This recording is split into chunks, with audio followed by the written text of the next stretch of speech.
ಸಹಯೋಗದಲ್ಲಿ ನಮ್ಮ ಗುರುಗಳಾದಂಥ Padma Vibhushan doctor BKS Iyengar ಅವರ ಜನ್ಮ ಶತಾಬ್ದಿಯ ಕಾರ್ಯಕ್ರಮಗಳನ್ನು ಹಮ್ಮಿಕೊಂಡಿದ್ವಿ. ಮಂಗಳನಾಥಾನಂದರು, ವೀರೇಶಾನಂದರು ಅತ್ಯದ್ಭುತವಾಗಿ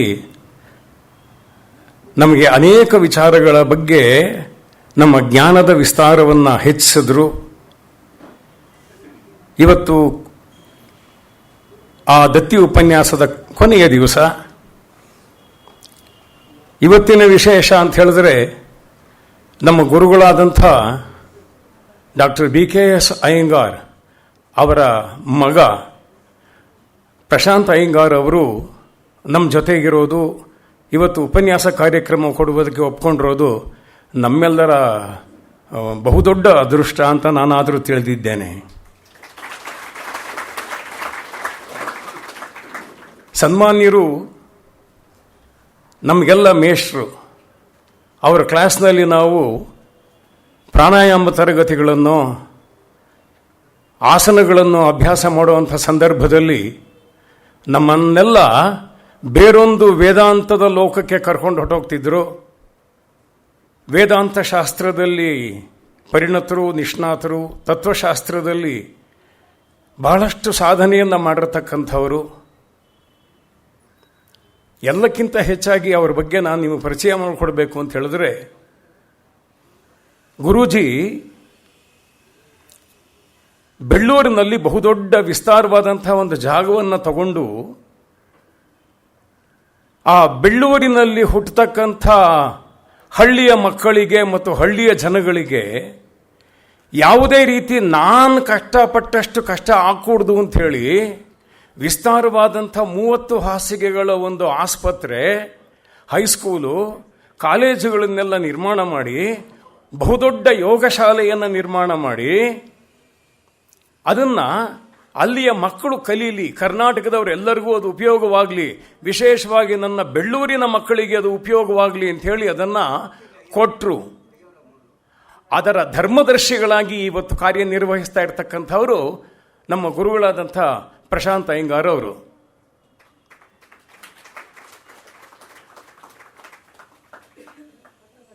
ಆ ಯೋಗ ಶಾಲೆಯಲ್ಲಿ ಬರುವ ಸೆಪ್ಟೆಂಬರ್ 10ರಿಂದ 15 ತನಕ ಕ್ಲಾಸ್ ತಗೊಳ್ತಾರೆ.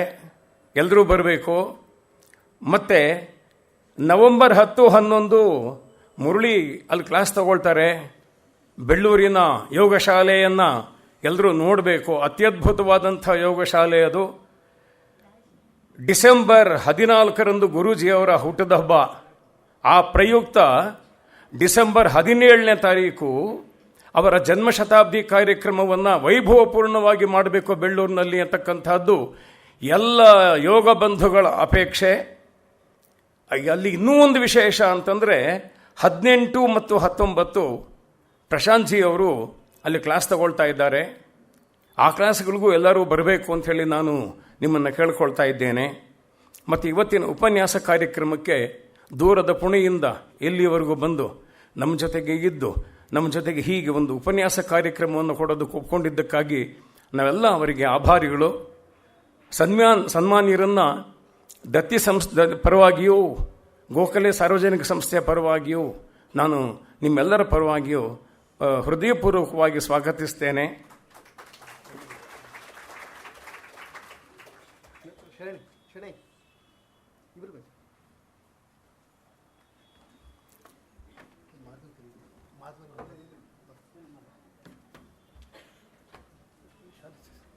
ನಾವೆಲ್ಲ ಅವರ ಶಿಷ್ಯರು. ಅವರಿಗೆ ಭಕ್ತಿಪೂರ್ವಕವಾಗಿ ನಮ್ಮ ಒಂದು ಕಿರು ಕೊಡುಗೆಯನ್ನು, ಉಡುಗೊರೆಯನ್ನು ಕೊಡ್ತಾ ಇದ್ದೇವೆ. ಅದನ್ನು ಸ್ವೀಕರಿಸಬೇಕು ಅಂಥೇಳಿ ನಿಮ್ಮೆಲ್ಲರ ಪರವಾಗಿ ಅವರನ್ನು ಕೇಳ್ಕೊಳ್ತಾ ಇದ್ದೇನೆ.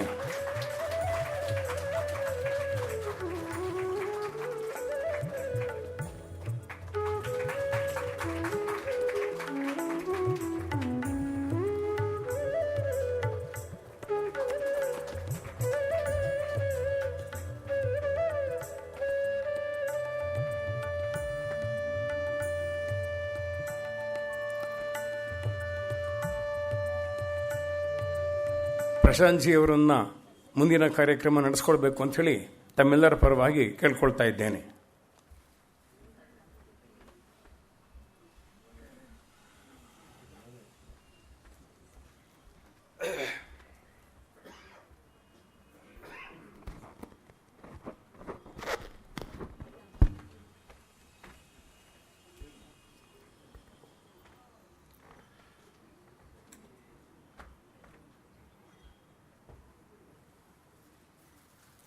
ನಮಸ್ಕಾರ.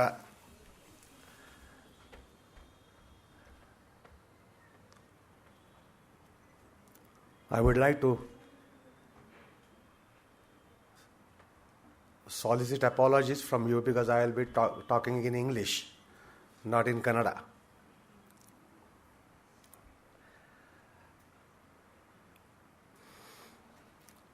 I am here to talk about Yogacharya P.K. Iyengar. I was just now introduced as son of him, but I would not be addressing here as his son merely.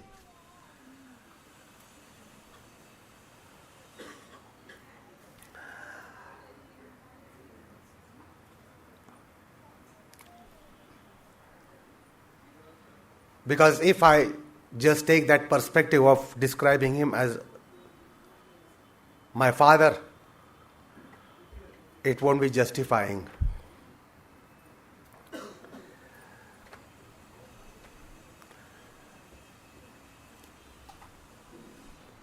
The whole world has known him as a great master, world-renowned personality, and of course he got accolades from all over the world as Yogacharya, as a greatest yoga teacher, yoga master.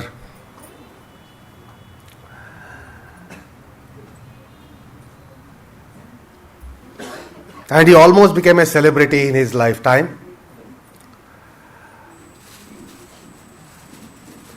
But the most important thing is that he did yoga.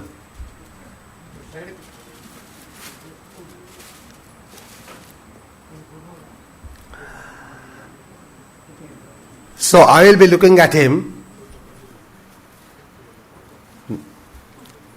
not merely as a son, but as even a student of yoga, myself as a student of yoga, seeker of yoga. From that perspective also, I will have to look at him.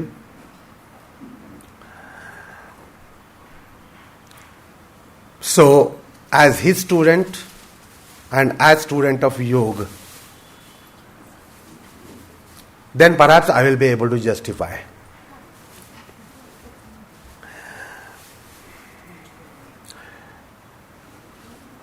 Guruji can be compared to the sun, the celestial body in the heavens. And all of us easily claim that we all know the sun.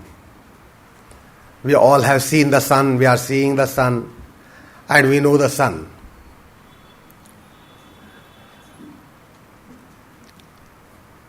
So Guruji had such a dazzling personality that the whole world during his time could see him, could know about him.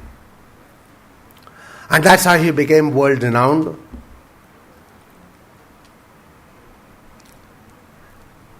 But just as there is a shortcoming in claiming that all of us know the sun, because we have seen the sun, and we see the sun every day, there are so many aspects about the sun which we as commoners don't cognize. We have no clue about all those things. It's only a celestial body in the heavens, in the skies. We see that it rises every day and sets every day for us. And even if we continue to watch him throughout our life, every day of the life, we are not going to comprehend certain aspects about the sun by merely having a naked eye vision of the sun.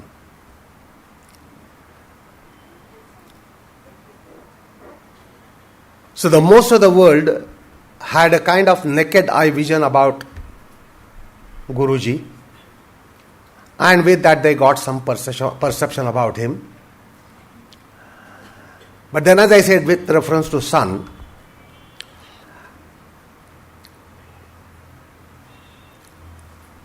we as commoners have no clue about the sun as much as what an astrophysicist can tell us about, astronomers can tell us about the sun. We have no idea about it. But they will tell how the sun is a marvelous body which has been there for last 4,500 million years, burning and blazing forth. What keeps it burning for incessant period of 4,500 million years and yet another 6,000 million years to go? So if we come to know something about that from an astronomer or astrophysicist, we are wonderstruck as to what the sun is. It is not as just as it appears to us, as a luminous body. It's an awesome body. Sun is an awesome body, having a peripheral temperature of 6,500 kelvins. The corona having some temperature of some hundreds of thousands of degrees, and the core of the sun having temperatures of the order of some tens of millions of degrees. By watching the sun every day, can we understand this? Can we realize this?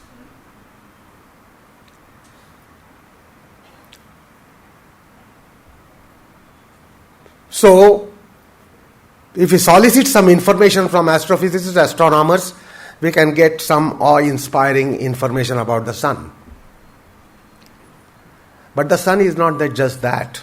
It's not just such an awesome body having those temperatures and those kind of nuclear reactions taking place every second of the day, bursting some millions of hydrogen bombs every moment of the day. That is not all the sun is.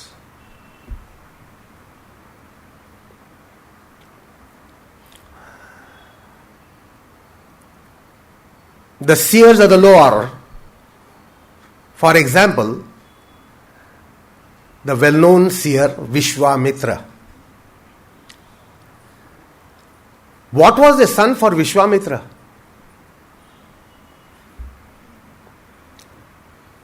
It inspired him to reveal a hymn which today we call as Gayatri, Savitri Mantra. So the sun became locus for what can be called as, or what has been called by the tradition from the lore as Suryopasana.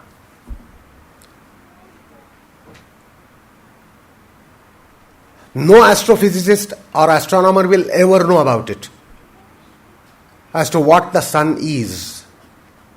What is at the core of the sun, which is really governing the sun, the Suryantaryami. How come the sun is such a glorious body? What makes it so glorious?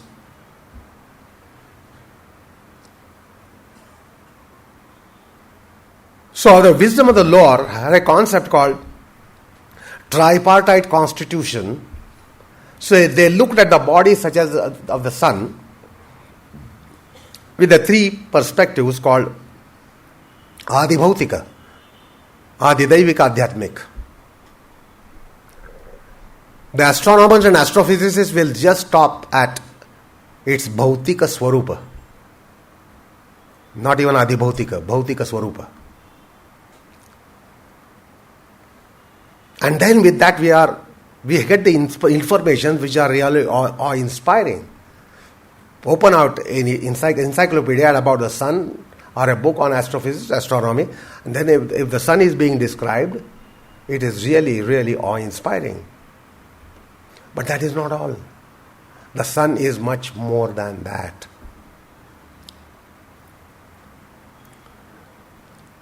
So the point here is that about Guruji, the whole world got dazzled by what he did in the world.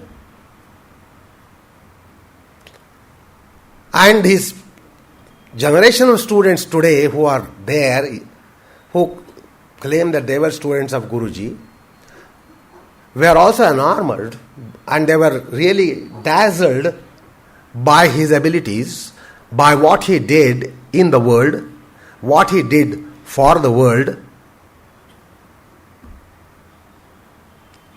And that is how most of the students of my generation joined him. We wanted to learn from him.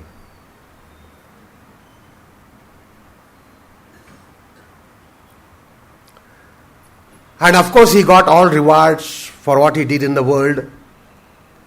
He got all accolades, recognitions. But yoga is not what he did in the world.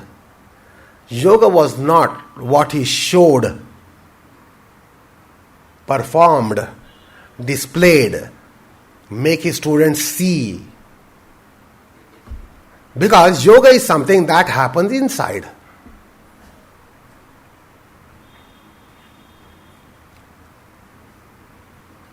So, the perspective that I am suggesting here that should be taken note of is,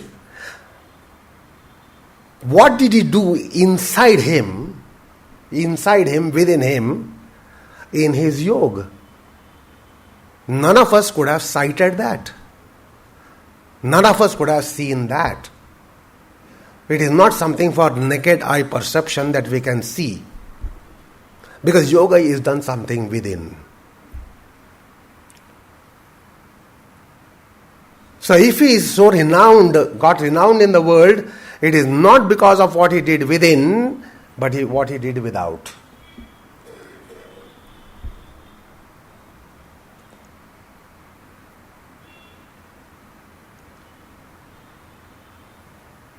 It took me for a long time to know what really he must be doing inside.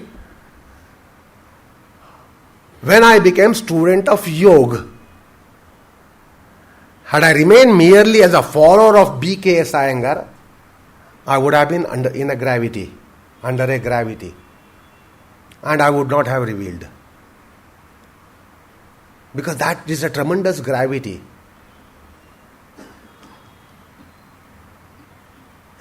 So to the Iyengar clan, I would like to put a question also here. Are you follower or were you followers? Or you want to be followers?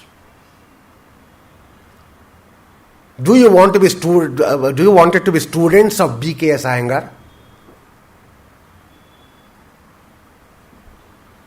These are enormous gravities, and if these gravities are there,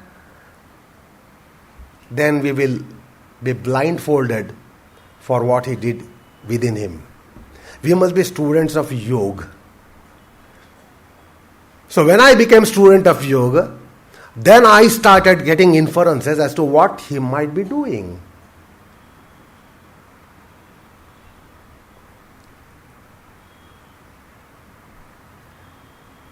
But unfortunate for Guruji, otherwise I've said very recently, the whole world claims, we were very, very, very, very fortunate to have B.K.S. Iyengar as our Guru. B.K.S. Iyengar as our teacher. B.K.S. Iyengar as our mentor. I said, did you ever put a question, was he fortunate to have you? Yeah, we can all claim we were very, very fortunate. We are fortunate indeed. We were fortunate indeed. But what about the other side of it? Was he really fortunate to have someone like you and me? We never bothered about it. I want to be fortunate. I am fortunate. So that's what we looked for.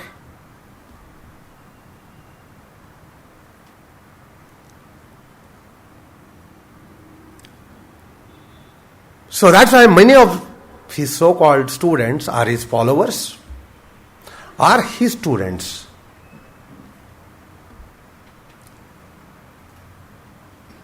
despite the fact that the Guruji often revealed which went unnoticed. He often said, because he was in such an era where yoga had to be propagated. That was a time when yoga was unknown. And if it was known, again it was wrongly known, that yoga is for ascetics, yoga is after opting to go to Himalayas. For misconceptions were there that yoga is not for one and all. Yoga is for isolated few. You must renounce, walk onto the path of Himalayas, isolations, and then take up yoga.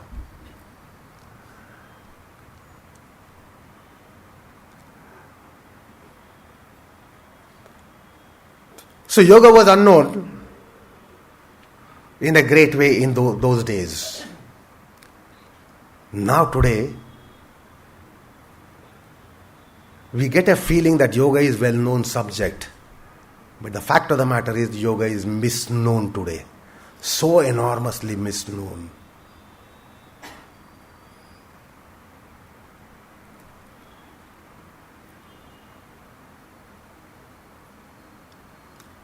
Because yoga has been considered today as something for physical well-being, mental well-being, worldly well-being, well-being here and now.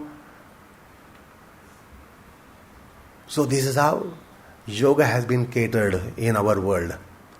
We are perhaps in the most unsuitable world to really inquire into essential yoga.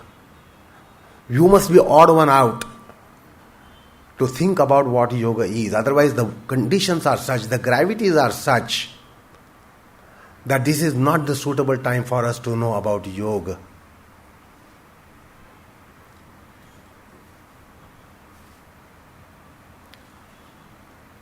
So because that was his era that he was in, he had 3 roles to play in the realm of yoga.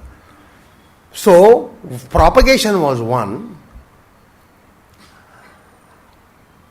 and he was one without a second for that role. Even today, no one is able to take up that role the way he propagated yoga. He propagated yoga by presenting yoga to the people, to the common man, and he propagated yoga.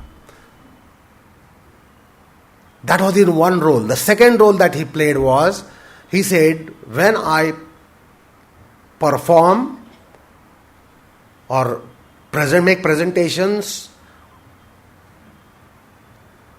I am a propagator of yoga. As a propagator, I am a performing artist. But when I teach, I am a scientist. Because the teaching in his era was, people were coming to him with physical maladies. They wanted solutions for their problems. So for the solutions for the problems, he devised a scientific way, and he said, I am a scientist when I teach. So people got solutions to their problems. Somebody came with slip disc, or somebody came with hip joint problem, or some heart problem, or liver, stomach, colon, bladder problem. They got solutions in no time. Couple of weeks and couple of months, they could feel, yes, this has worked. Clinically, it has worked. So he had a scientific approach to convince people how it will work. But then that was not only the role he played in life. The third role he played, he said often, when I practice, when I do yoga abhyasa, because practice is not a right word in English. When I do yoga abhyasa, I am a philosopher. Because yoga means to be going in within oneself, and to be going within oneself, what we have within ourselves is completely a matter suitable for philosophy. So yoga is basically philosophy when it is done as yoga abhyasa.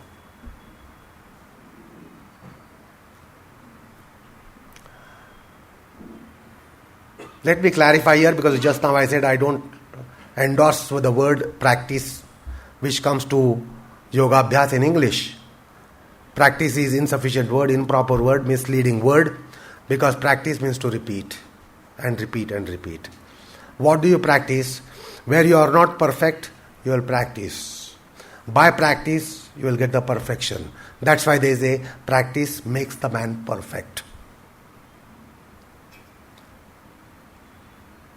So if you are perfection seeker, somewhere perfection is to be sought after, you need to practice.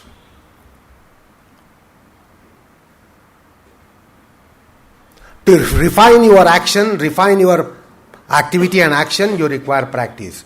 If you do not have the practice, you won't be refining your act, refining your activity, refining your action.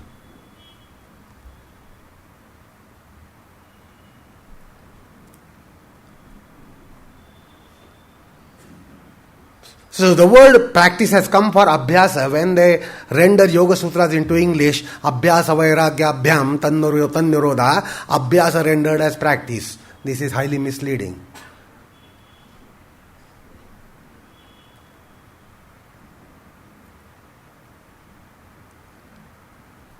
So when he did yoga abhyasa, it was constant exploration. The self-inquiry is constant exploration. If you have looked yourself in the mirror this morning, and if you look again tomorrow morning, you will say, I have not changed. Is that right? If you have looked in the mirror this morning, tomorrow you look again, day after you, tomorrow you will say, I am not changing, I am the same perhaps. But is that the fact? We are changing every moment. And therefore we are going from one stage to another biological stage in our life.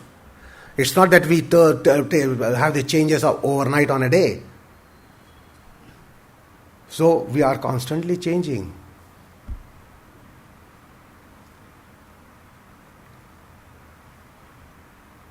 Now the thing is, instrument on which you have to practice. Suppose if it is yoga, which is asana pranayam, then you will have to practice every day on your body, every day on your mind, every day on your breath. Now these are ever-changing entities. So the practice doesn't come in there. Why? Suppose I want to perfect in playing an instrument like veena. I practice on veena every day. I practice on violin, mridangam. I can practice every day and then get the perfection. But suppose when I decide to practice on instruments such as veena or violin, and the violin every day changes the shape and form, will I be able to practice on it? What will I practice? How will I practice?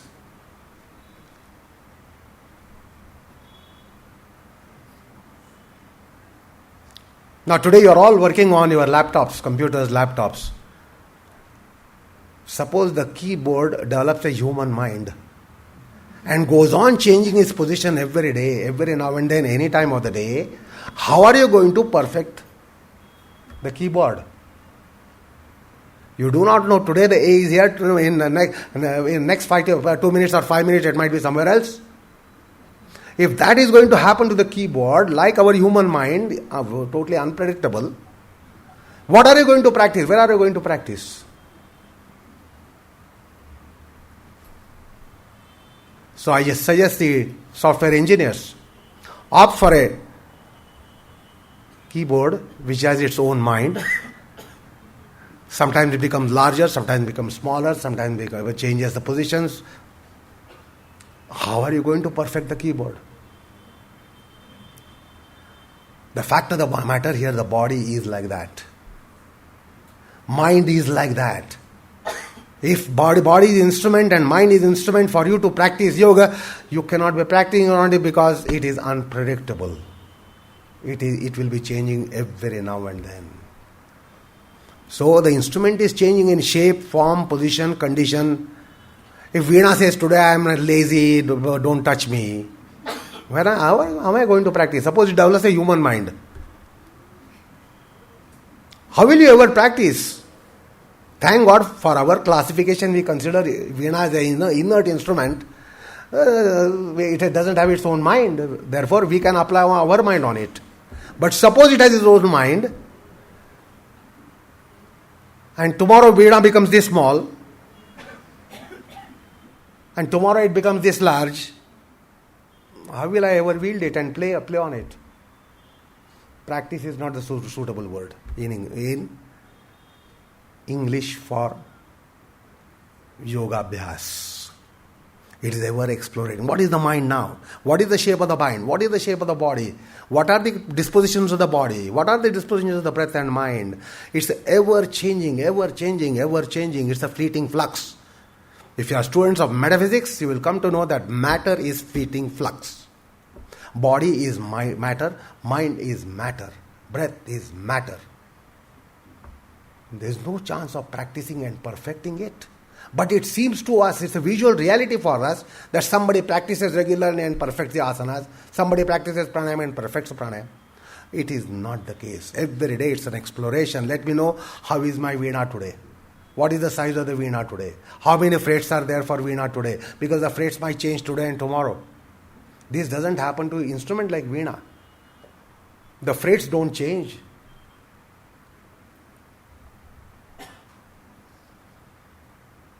The strings don't change. The size doesn't change.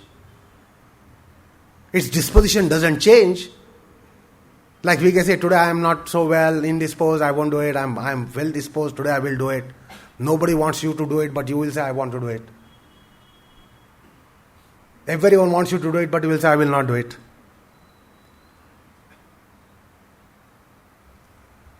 So when he did yoga, it was exploration.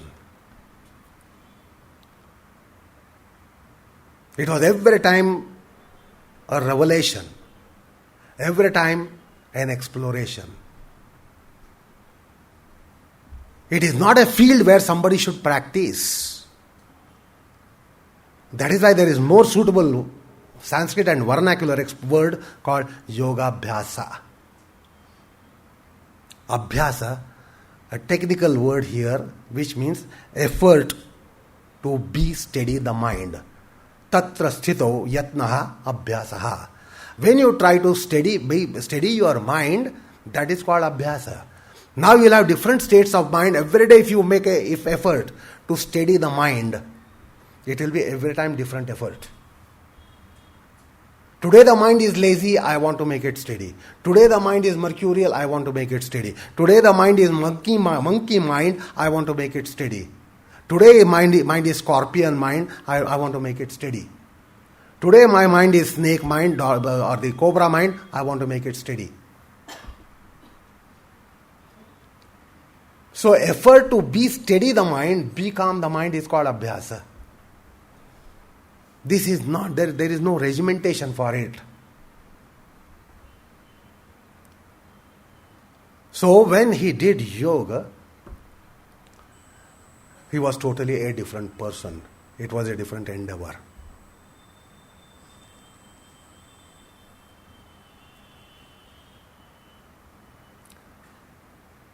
Then there are mind-boggling dynamics of asanas, because we have these kind of unsteady instruments on which yoga is constituted.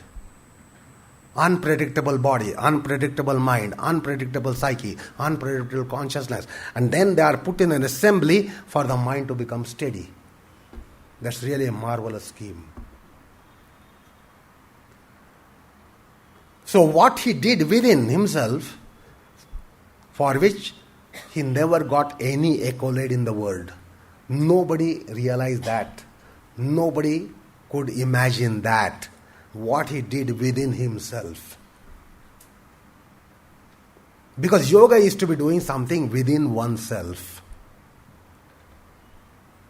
And that's called Adhyatmic realm.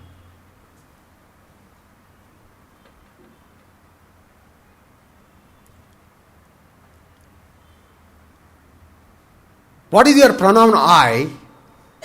If I ask you, who are you? Or somebody asks me, ask the questions to me, I say, I am Prashant Iyengar. I refer to body, which took birth at a point in time, which is going to go away at a point in time. I refer to this as Prashant Iyengar. I refer to my body.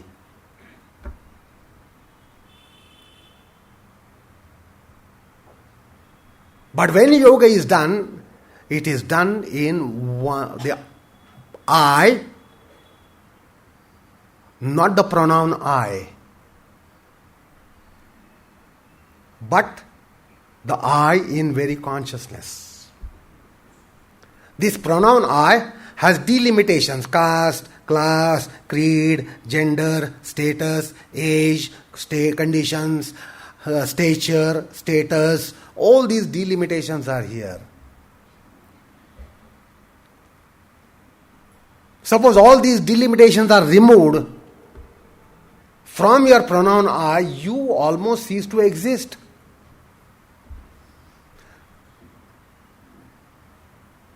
Can you imagine yourself without caste, class, creed, gender, status, age? You can't imagine. But are you that? You are in fact not that. So what is that yogic state where what happens to the I, principle, entity? Like when you are fast asleep, in a dreamless sleep. In dreamless sleep, you are not a man, you are not a woman. You don't have name, you don't have form. Nama Rupa is not there. Upadhis are not there. You don't have caste, class, creed, gender, stature, etc., etc. Do you cease to exist in sleep? You are there. But that you do not have any description, you do not have any attributes. In a state of dreamless sleep, you exist. But you are without Nama Rupa. So that entity is such. Essentially, it doesn't have all that. Now, these are all visual, they are what you call as virtual realities. I am man, I am woman, I am young, I am old. This is my caste, this is my creed, this is my race, this is my ancestry, this is my family. These are all delimitations, these are all virtual realities. And today we are so much clinging on to it for our identity that we cannot imagine ourselves without it. Now in yoga, when yoga is being negotiated or executed, you are not what you think of you. You don't have Nama Rupa. You don't have Upadhis, delimitations. You have no age. You have no gender. So that's a state of consciousness. Even in state of dream, you don't have these delimitations. You get the dream, but you are not delimited person by way of all those factors. Caste, class, creed, gender, status, stature, etc., etc., etc., age, etc. Yet we get the dream.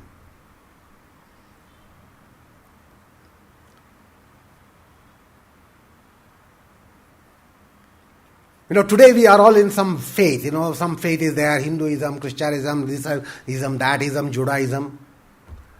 When someone is fast asleep, are you that? Yet you are there. So in yogic state, in yoga abhyasa, he every time had such a journey towards the nameless.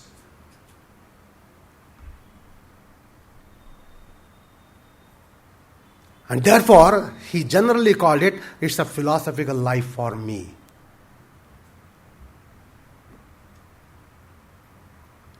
So when I practice, he said, I am a philosopher. He was a philosopher when he practiced.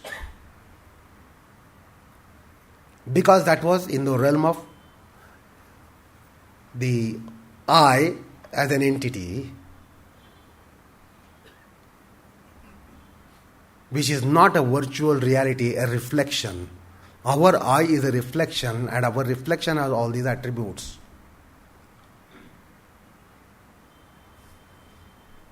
And though more so, it is a contorted mirror. The life is a contorted mirror, and we get the reflection in such a mirror, and that's why we say, I am so and so. But in yogic state, all those things are set aside, and then you have the pure state of consciousness, which doesn't have all that. So he often told his students that he would like his students and come and learn yoga, but then that form was so dazzling that his students picked up the packages to be becoming teachers, and then teaching yoga to propagate and do that humane service of serving humanity, giving them some health, solutions for the health, etc. And then all his students picked up that aspect.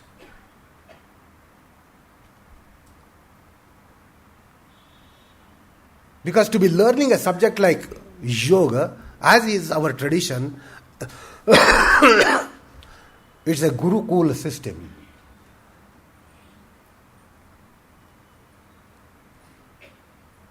Then you would be knowing through the Guru as to what is yoga.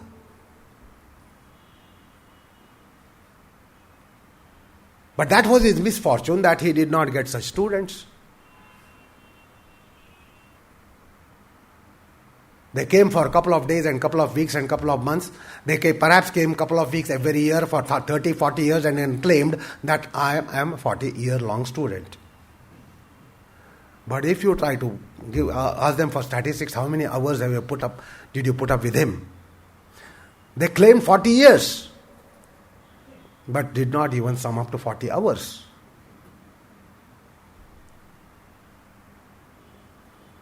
The point is, what he did within him was a great thing.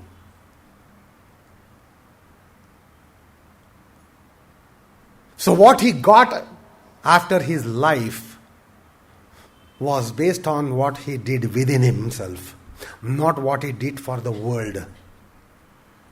The Karma Devatas would be more concerned about what he did within himself than what he did in the world. What he did in the world was very limited. Because how far? Suppose somebody is a global personality. What is the realm of operation, tell me? The globe at the most. What is the dimension of the globe? But once you are within, you have universe inside. What is the scale of universe? And what is the scale of world?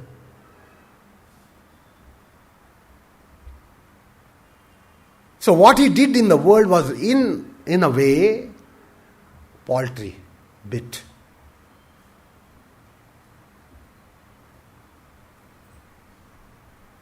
What he did within himself was on astronomical scale, on universal scale. And that's why our philosophy says what we have within is universe. Miniature universe.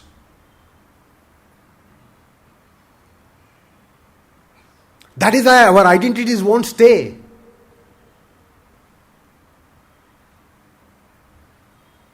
We all have our identity. Suppose we are caught in a mob of say 1 million or 2 million people. What happens to our identity? We are within a stampede-like condition. That's all. Nobody bothers who is next to you. Nobody bothers who is behind you. If it's such a mob of some millions of people, where is your identity? If you are in your house, if you are in your locality, people will recognize, yes, he's so and so. But when you are out in the mass, millions and millions of people, crowd, then your identity is not even your consideration. Why the rest will consider you, your entity, your status? So when one goes in through the Adhyatmic sadhana, it is universe. When it is universe, you are insignificant. You are insignificant worldly, in a worldly perspective, but you are most significant in one sense, because you are coming closer to your core consciousness. The glorious principles within. Ascharyavat paschati yenam. Bhagavad Gita 2nd chapter. See that passage. Ascharyavat paschati. Ascharyavat shrunoti.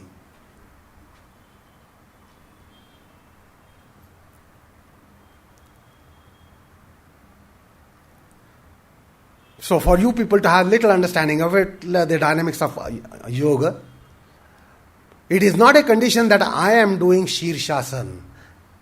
You should not look for a condition such as I am doing Shirshasana. It is to be sought after until you are not able to get onto your head and balance and stay there. You should look for a condition such as Shirshasana is happening on me. Rather than I am doing Shirshasana. Rather than I am doing pranayam, pranayam must happen on me. This is what is important in yoga. It is not what you do, how much you do, how much you can do, what all you do. What happens on you is more important. So any asana must happen on you. Any pranayam must happen on you rather than you doing it.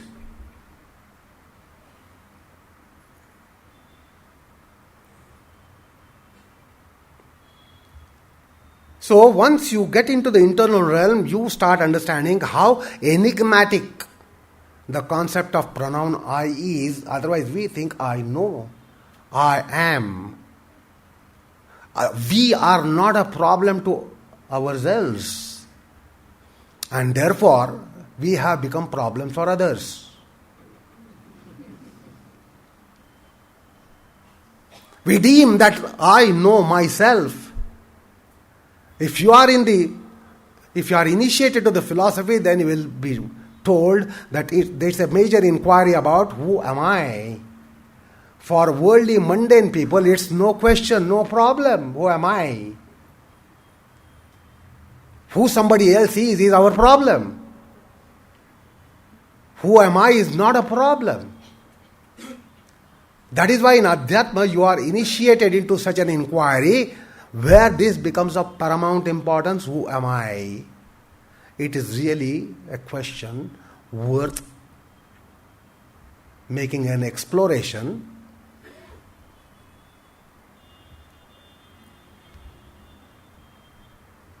Then you will realize in the dynamics of yoga that this pronoun I is considered to be pronoun singular first person grammatically. Is that right? Pronoun I is singular noun first person. Now if you try to open out what is this I, let me dissect it. Let me get it under something called microscope. Then this pronoun I has been constituted not on your point of birth,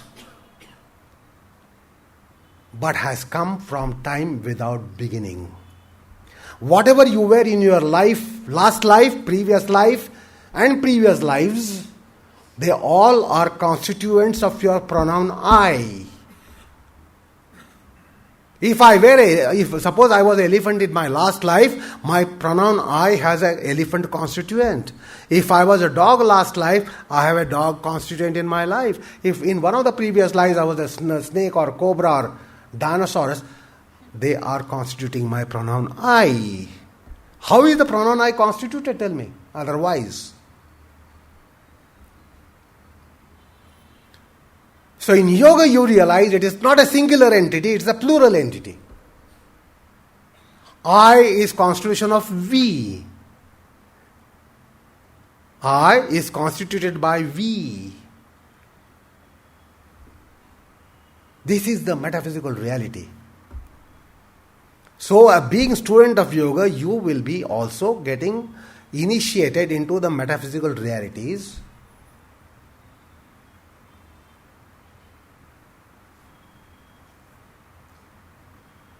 Then it also doesn't remain first person. That's why in yoga psychology, we have called what is called as Sakshi Bhava.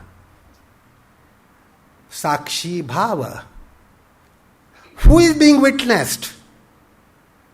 You are being witnessed. I is being witnessed. That means you objectify your subjective entity. Unless you objectify your subjective entity, you can't be a witnessing entity. You can't witness it. It doesn't become witnessed. So in core aspects of yoga, conditions such as witnessed, conditions such as witnesser, witnessing are so prominent, so important. And therefore it is not a singular entity, it is not a subjective entity. Because we objectify in yoga. In Adhyatma, we are supposed to objectify our I, to make inquiry into I. If you don't objectify it, how are you going to have an inquiry of I into I?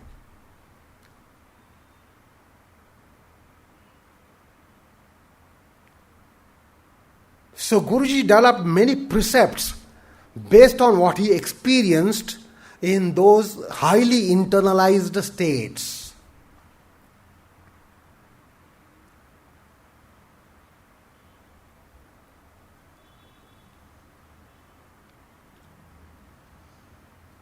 We as commoners can never objectify our brain,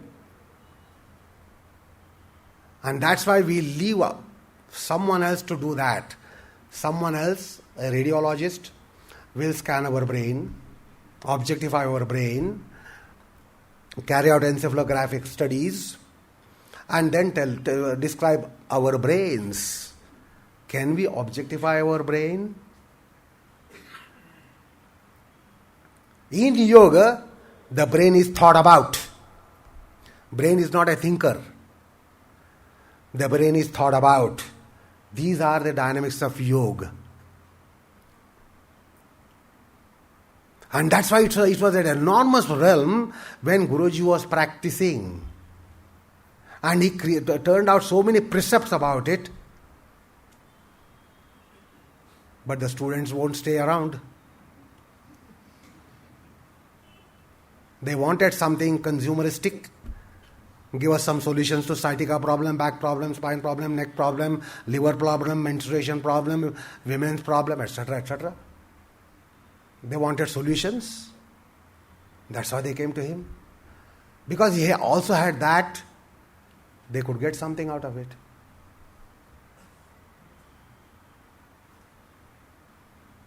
But Guruji was really unknown, even as his son, merely as a son, I am totally ignorant about him. Not that his children know him. His children can never know him. His students can never know him. Only students of yoga can know him.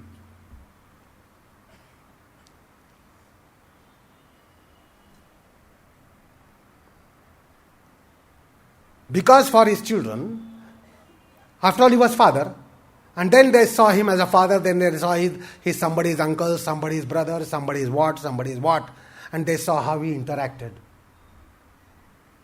We saw him only in relations. But then when we go inside, we seize all those relationships. You are nobody's nobody and nobody is anybody to you in the internal capsule. Like we have concept of gravity, zero gravity capsule, we have such a capsule within ourselves which through the processes of Adhyatma, process of spiritualism, one gets into such a kind of capsule where you are nobody's nobody. Nobody is anybody to you. So when Guruji was in his core practices, he was nobody's nobody. Nor anybody was anybody to him. But we as children could never imagine that. Or his students, so-called students, could not imagine that. That's why I brought the analogy of state of sleep. There is a beautiful passage which comes in Brihadaranyaka Upanishad. Atra pita pita bhavati, mata amata bhavati, steno asteno bhavati. We are nothing in state of sleep. Tonight I might be sleeping here and next to me there might be a destitute sleeping next to me. But we are equated, we are levelized in state of sleep. It's a great levelizer. Pita apita bhavati. Here father becomes non-father, mother becomes non-mother. If mother doesn't become non-mother, she will never sleep with a child next to her. How does a mother sleep with a child next to her? Does she remain the mother and go to sleep? She cannot. She will never get it. It is such a zone that you are sunk in such an atmosphere that where you are nobody. You are not a king, you are not a royalty, you are not a destitute, you are not poor, you are not rich, you are not man, you are not woman. You are not even human beings, we are just beings. So he had great revelations in his yoga abhyas. So what he did in yoga should have been more important to the world, whereas he got everything from Padma Bhushan to Padma Vibhushan, Padma Shri, Padma Bhushan, Padma Vibhushan, and then what? Karnataka State Award and Maharaj State Award and the Global State Awards and various cities, awards from various cities, various universities, various institutions. Not in recognition of what he did within himself in yoga, but what he did for the world. We are so selfish people that if you do something for we people, we will recognize you.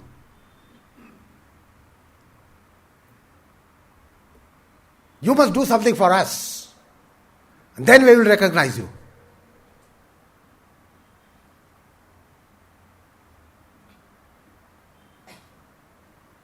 So he had great journeys, insights in his yoga.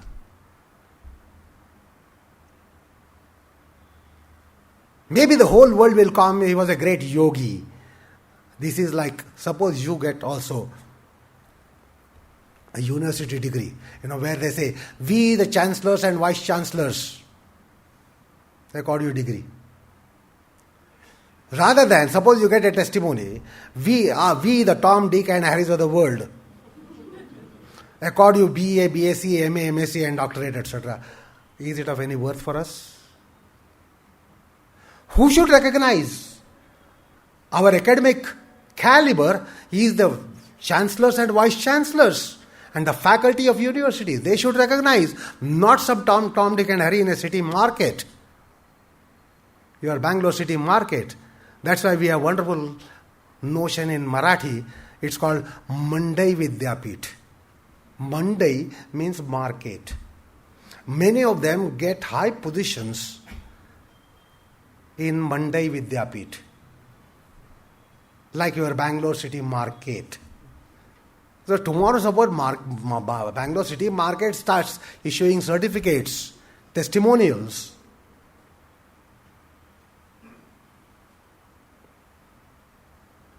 So if the whole world recognizes him as yogi, great yogi, this is like the Mandai Vidyapit giving him the testimony. who should recognize is those karma devatas. They have done it. So he got recognition from them. What they counted was not what he did in the world, but what he did within himself. In yoga, what you do within yourself is more important than what you do out in the world. But he had such a colorful life that he did a lot, super Herculean, superhuman things in the world outside which no mortal could do. No mortal could do in one life. What he did in the world, maybe 3 generation, 4 generation people will have to come together and then accomplish it. He did in one life. So he excelled there also. He excelled as a teacher all over the world. That's why he became the greatest teacher in the world, most recognized teacher in the world. As a scientist, he had great insights. And that's why many of the students got dazzled.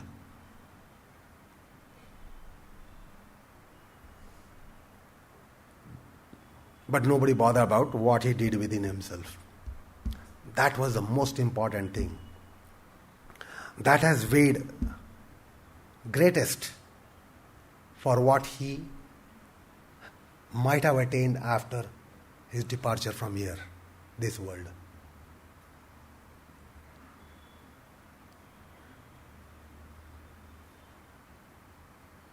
So if you want to know what Guruji did, become students of yoga. Only if you have yogic sight, you will know what he might have done.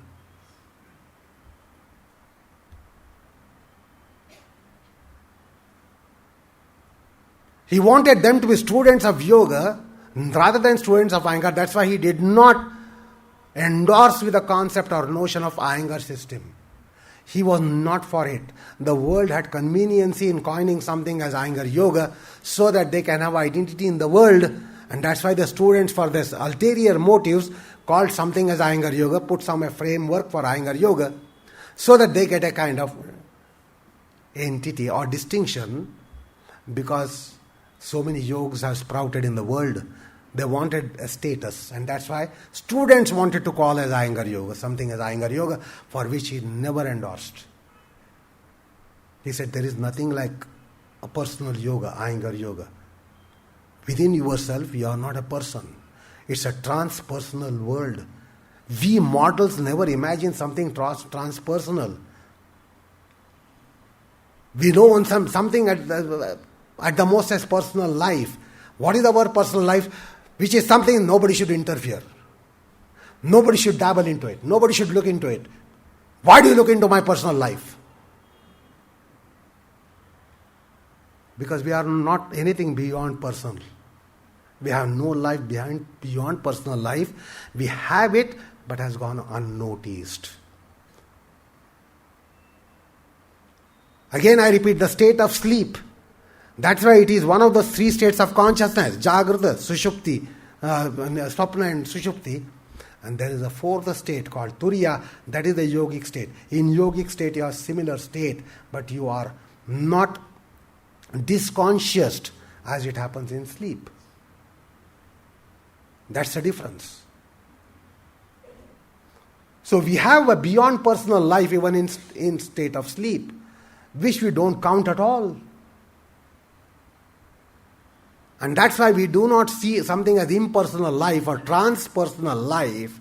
But if you are in yoga, you will identify transpersonal life. And he was identifying that. He was having it every day of his practice sessions.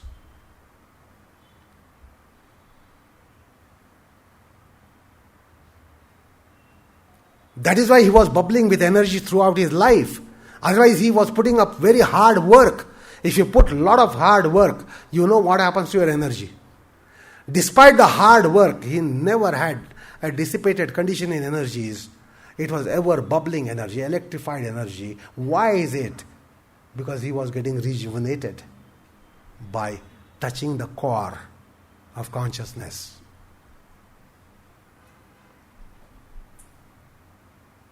So, there can be much said about his life. but not in matter of hours, just 1 hour, that too particularly with my ability. So I apologize for shortcomings in my abilities. I cannot be saying much more than this. But somewhere we have to recognize B.K. Iyengar beyond what he did in the world. At least his students should know what is it that he did beyond in the world. Thank you very much for your patience. ಈ 1 ಗಂಟೆ ಕಾಲ ನಮ್ಮೆಲ್ಲ ಮಂತ್ರ ಮುದ್ರಣವಾಗಿ ಮಾಡಿಬಿಟ್ಟಿದ್ರು ಪ್ರಶಾಂತ್ ಅವರು. ತಮ್ಮ ಭಾಷಣದ ವೈಖರಿ ಹೇಗಿತ್ತು ಅಂದರೆ ಒಂದು ಸನ್ಮೋಹನಾಸ್ತ್ರ ಬಿಟ್ಟಂಗಿತ್ತು. ಯೋಗದ ಮೇಲೆ ಒಂದು ಬೆಳಕು ಚೆಲ್ಲಿದ್ರು. ಒಬ್ಬ ಯೋಗ ವಿದ್ಯಾರ್ಥಿಯಾಗಿ ಜೀವನದಲ್ಲಿ ಸಾಗಿಸ್ಬೇಕು. ಉಪಾಧ್ಯಾಯ ಆದರೆ ಮಾತ್ರ ಸಾಲದು. ಪ್ರತಿದಿನ ಅವನು ಅಭ್ಯಾಸ ಮಾಡಿದಾಗ ಮಾತ್ರ ಅವನ ಜೀವನದಲ್ಲಿ ಏನಾದರೂ ಸಾಧನೆ ಮಾಡ್ಬೋದು ಅಂತ ಹೇಳಿದ್ರು. ಇನ್ನೊಂದು ವಿಷಯ ಹೇಳಿದ್ರು, ನಮ್ಮ ಡಾಕ್ಟ್ರೇಟು ಅಥವಾ ಯಾವುದೇ ಡಿಗ್ರಿ ಬಂದು ಅದಕ್ಕೆ ಸುಖ ಇಲ್ಲ, ಆದರೆ ನಿಮ್ಮ ಒಂದು ಅಭ್ಯಾಸದ ಒಂದು ಮಹತ್ವ ತಿಳ್ಕೊಂಡಾಗ ಅದಕ್ಕೆ ಹೆಚ್ಚು ಪ್ರಾಶಸ್ತ್ಯ ಸಿಗುತ್ತೆ ಅಂತ ಹೇಳಿದ್ರು. ಇಷ್ಟು ಅಮೋಘವಾದ ಭಾಷಣ ಮಾಡಿದ ಪ್ರಶಾಂತ್ ಜಿ ಅವರಿಗೆ BK ದತ್ತಿ ಸಮಿತಿ ಮತ್ತು ಗೋಖಲೆ ಪರವಾಗಿ ಹಾರ್ದಿಕ ಅಭಿನಂದನೆ ಸಲ್ಲಿಸ್ತೀನಿ. ಎಲ್ಲರೂ ಇಷ್ಟು ಜನ ಸೇರಿದ್ದೀರಾ, ಬಹಳ ಸಂತೋಷ. ನನಗೇ ಗೊತ್ತಿದೆ ಇಷ್ಟು ಜನ ಅಯ್ಯಂಗಾರ್ ಸ್ಟೂಡೆಂಟ್ಸ್ ಯಾರೇ ಅಂತ. ನಾನು ಸಾಮಾನ್ಯವಾಗಿ ಎಲ್ಲರೂ ಹೇಳ್ತಾರೆ, ಶನಿಗೆ ಎಲ್ಲ ನಿಮ್ಮ ಸ್ಟೂಡೆಂಟ್ಸ್ ಕರ್ಕೊಂಬಂಡ್ರೆ ಏನರ ಯಾರು ಬರ್ತಾರೆ ಅಂತ ಹೇಳ್ತಾರೆ. ಇವತ್ತು ಗೊತ್ತಾಯಿತು ಅಯ್ಯಂಗಾರ್ ಸ್ಟೂಡೆಂಟ್ಸ್ ಬೆಂಗಳೂರಲ್ಲಿ ಎಷ್ಟು ಜನ ಇದ್ದಾರೆ ಅಂತ. ಆದರೆ ಮುಂದಿನ ದಿನದಲ್ಲಿ ನಡೆಯುವಂಥ ಪ್ರತಿಯೊಂದು ಕಾರ್ಯಕ್ರಮಕ್ಕೂ ಬರಬೇಕು ನಾನು ಹೇಳೋದು.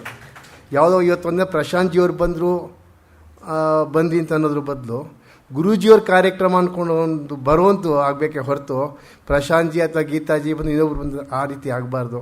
ಪ್ರತಿಯೊಬ್ಬರು ಕಾರ್ಯಕ್ರಮ ಭಾಗವಹಿಸಿ ಒಂದು ಯಶಸ್ಸಿಗೆ ನಾವು ಕಾರಣೀಭೂತರಾಗಬೇಕು ಅಂತ ಹೇಳ್ಬಿಟ್ಟು ಮಾತು ಮುಗಿಸ್ತೀನಿ. ಧನ್ಯವಾದ.